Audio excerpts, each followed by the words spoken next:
कुमार राय जी, गाजीपुर से।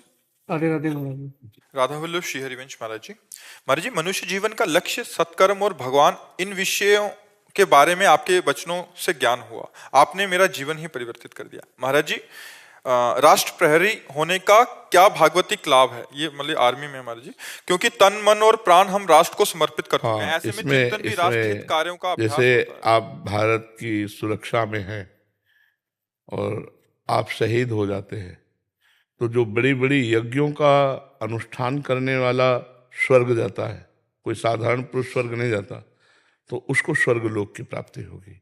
और यदि आप नाम जप करते हुए और फिर शहीद होते हैं तो आप परम पद के अधिकारी होंगे, भगवान को प्राप्त हो जाएंगे।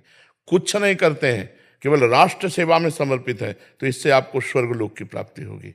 भगवान ने अर्जुन को कहा, धर्म युद्ध करते हुए यदि तुम मरोगे तो तुम्हें स्वर्ग मिलेगा, अगर जीतोगे तो भूमि का राज्य मिलेगा। और हम कहते हैं अगर बीच में मामुनिस्मर युद्ध से भगवान का स्मरण करते हुए आप पधारे तो सीधे भगवान की प्राप्ति होगी। नारायण पुत्र का नाम रखने से अंतिम समय पुत्र मोह में नारायण पुकारा तो उसे परम पद मिल गया। भगवान के पार्षद आए और यमदूतों से उनका छुटकारा दिला दिया। यदि आप राधा राधा जपोगे, जानबूझ के नारायण नारायण जपोगे, कृष्ण कृष्ण जपोगे, और फिर उसमें कोई माला लेने की थोड़ी जरूरत है। कृष्ण कृष्ण कृष्ण और लिए संग खड़े हैं, रक्षा कर रहे हैं। अगर हमारा शरीर पूरा हो जाता है तो हमें भगवान की प्राप्ति होगी। राष्ट्र भक्ति बहुत महान भक्ति है। हम आज भी राष्ट्र भक्तों को प्रणाम करते हैं, नमस्कार करते हैं, उनका स्मरण करते हैं, क्योंकि उन्हीं की वजह से आज हम स्वतंत्र नाम कीर्तन कर सकते हैं, भजन कर सकते हैं। अगर हम परतंत्र होते तो कैसे कर सकते थे? देखो, हमारे देश प्रेमियों ने वंदे मातरम कह के फांसी के फंदे को चूम के जैसे ब्याह का जयमाला ऐसे गले में डाल लिया। मुस्कुराहट उनके मुख से नहीं गई, बहुत त्रास दिया गया। लेकिन हम भारतीय हैं और भारत की रक्षा के लिए अर्पित हैं, तो हमारा शरीर छूटता है तो पवित्र देश स्वर्ग लोक की प्राप्ति होती है। अगर नाम जप करोगे तो भगवान की प्राप्ति होगी, घाटा तो है ही नहीं। महाराज जी, जैसे अभ्यास करते हैं नाम जप का जी, और कार्यरत रहते हुए उसमें कार्य के प्रति, कार्य कुशलता, मतलब जो भी हमारा प्रशिक्षण है उसमें हम अपना पूरा ध्यान देते हैं। जी, ध्यान नहीं दोगे तो चूक हो जाएगी। जी, चूक हो जाएगी और उसमें हम कार्य कुशलता उत्तीर्ण प्रवीण नहीं होगा हमारा। बिल्कुल बिल्कुल। तो जब नाम जब छूटता महाराज जी तो व्याकुलता होती है कि क्या हमें भगवत प्राप्ति होगी कि नहीं। उसमें हम बता रहे हैं ये व्याकुलता ही भगवत प्राप्ति कराती है। तद विस्मरणेन परम व्याकुलते थी। ये जो आपके अंदर आ रहा है कि नाम छूट रहा है, नाम छूट रहा है, तो छूट नहीं रहा, उसका स्मरण हो रहा है। अब सहज स्मरण नहीं हो रहा, अब व्यथापूर्ण स्मरण हो रहा है, क्योंकि हम जिस कार्य में लगे उस कार्य में तन्मयता चाहिए। अगर तन्मयता, एकाग्रता छूटी तो आपका अहित हो सकता है, आप कुशल हमारे राष्ट्र सैनिक नहीं हो सकते हैं। इसलिए हम जो कार्य कर रहे हैं उस कार्य को भगवान की पूजा माने। और जैसे हम 2 घंटे सेवा में रहे कि 2 घंटे हम स्मरण ही नहीं कर पाए, तो 2 घंटे को सीधे भगवान को अर्पित करते हैं। ये भगवान को अर्पित किया हुआ कर्म भगवत प्राप्ति करा देता है। और सेवा कर्म संपूर्ण सृष्टि का ये भगवान की सेवा है। अर्जुन जी कह रहे हैं कि मैं संन्यास लेकर के एकांत में भजन करूंगा, भिक्षा का अन्न मांग कर पाऊंगा, पर युद्ध नहीं करूंगा। युद्ध रूपी कर्तव्य कर्म का त्याग करने की बात अर्जुन जी कहते हैं। भगवान कहते हैं तुम ज्ञानियों जैसी बात करते हो, लेकिन ये ज्ञानी पना नहीं है, ये अज्ञान है। हमारी आज्ञा का पालन करो, उठो, उत्तिष्ठ और युद्ध कर और मेरा स्मरण कर। तो जिस समय हम कोई भी कार्य कर रहे होते हैं तो एकाग्रता एक ही होती है। जैसे तन्मयता पूर्वक आप मशीनरी में काम कर रहे हैं या ऑफिस में काम कर रहे हैं, कहीं भी हैं, तो हम विद्यार्थी हैं तो हमको अपने विषय पर ध्यान देना होगा।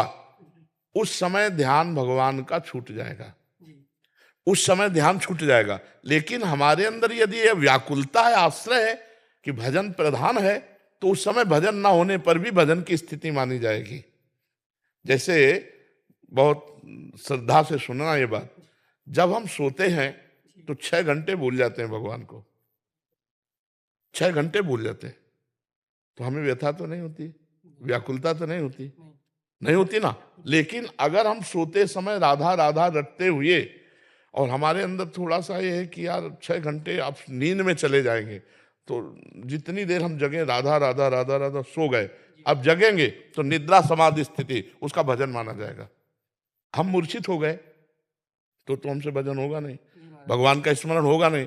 अब उस समय हमारे प्राण छूट जाते हैं तो क्या हमें भगवत प्राप्ति नहीं होगी? पक्का होगी। मूर्छा के पहले यदि हम राधा रटते रहे तो मूर्छावस्था भी राधा मानी जाएगी। तो आप कार्य में जाने के पहले राधा रट रहे थे, जब कार्य में गए तो 4 घंटे 6 घंटे 10 घंटे आप कार्य में मगन रहे तो आपको भजन ही माना जाएगा। ऐसे भजन होता है। नहीं तो जैसे हम आपसे बात कर रहे हैं, सुबह से हम लगे, हमारा 12 बजे से एक दिनचर्या चलती है, 2 बजे रोड में आ जाते हैं, हजारों सबसे मिलते हैं, ऐसे सत्संग ये सब चल रहा है। अब हम एकाग्र तो नहीं है। अगर हम आप अपनी जगह एकाग्र हो जाए तो हम सुन ही नहीं पाएंगे कि आपने प्रश्न क्या किया, क्योंकि एकाग्रता अगर हम अंतर्मुख कर लें तो हमारे कान हैं लेकिन शब्द नहीं पकड़ पाएंगे। अभ्यास होता है ना, जैसे हम अंदर से शांत एकदम घुस जाए अपने अंदर, तो अब तुम बोलते रहो, नगाड़ा बजाते रहो, हमें कोई मतलब नहीं है। तो हम बिल्कुल बाहर है, इस समय बिल्कुल बाहर है कि आप क्या बोल रहे हो, एक एक शब्द पकड़ के उसका उत्तर देना है। लेकिन हम भजन में हैं। हम किसके लिए कर रहे हैं?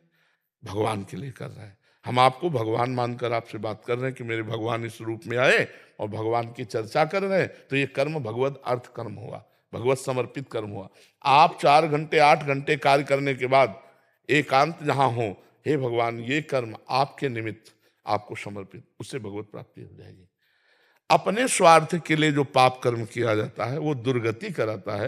राष्ट्र के लिए 1000 आदमी को गोली मार दी जाए जो हमारे राष्ट्र की हानि करने वाले हैं, तो पुरस्कार मिलेगा और आपको भगवत प्राप्ति होगी। समझ रहे ना? बहुत जोर का काम है, आपका कोई कमजोर काम नहीं। हम और दुपट्टा उड़ावे चाहना ना, राष्ट्र सैनिकों को जरूर आदर करते हैं। संत और सैनिक ये दोनों हमारे लिए समान और बंधनीय है, क्योंकि कहीं भी लगा दो, कहीं भी लगा दो, भोजन की शरीर सुख की कोई परवाह नहीं, लगे हुए हैं। अब एक क्षण में शरीर छूट सकता है, कहाँ कौन विरोधी छुपा हुआ है, कहाँ कौन आक्रमण कर दे। तो इसलिए हम प्रणाम करते हैं अपने भारत के सैनिकों को, और ये हमारे वचन सुन लें, क्योंकि बहुत लोग सुनते हैं, बहुत से शिष्य भी हैं। यदि आपका राष्ट्रीय सेवा के समय भगवत स्मरण नहीं है और भगवत स्मरण करते हुए गए हो और सेवा में आप भूल गए हो और सेवा के समय यदि प्राण निकल जाते हैं तो भगवत प्राप्ति ही होगी, इसमें कोई संशय नहीं है, क्योंकि आप भगवत स्मरण परायण हैं। सेवा में भगवत स्मरण का विस्मरण हो जाता है, क्योंकि एकाग्रता हम एक ही कर पाएंगे, 2 की नहीं कर पाएंगे। दो एकाग्रताएं नहीं होती, एकाग्रता एक ही होती है। जैसे ड्राइवर बात कर रहा है लेकिन उसकी एकाग्रता बात में अगर गई तो एक्सीडेंट हो जाएगा। उसकी एकाग्रता ड्राइविंग में है, वो बात भले कर रहा है लेकिन बात जो है वो एकाग्रता पूर्वक नहीं है। एकाग्रता उसकी, अगर वो एकाग्रता करेगा तो फेल हो जाएगा। तो अगर हम अपनी राष्ट्र सेवा में एकाग्र हैं तो हो सकता है भगवान का विस्मरण हो जाए, लेकिन हम स्मरण करते हुए उस सेवा को गए और जब संपन्न हो तो उसी सेवा को भगवान को समर्पित कर दो। जो जहां है अपने कर्तव्य को अपनी सेवा समझे और जहां तक बन सके नाम स्मरण करो, शेष सेवा को भगवत समर्पित कर दो। वो भागवत धर्म कहलाता है। भगवान को समर्पित हुई सेवा पूजा बन जाती है और वही भगवत प्राप्ति कराती है।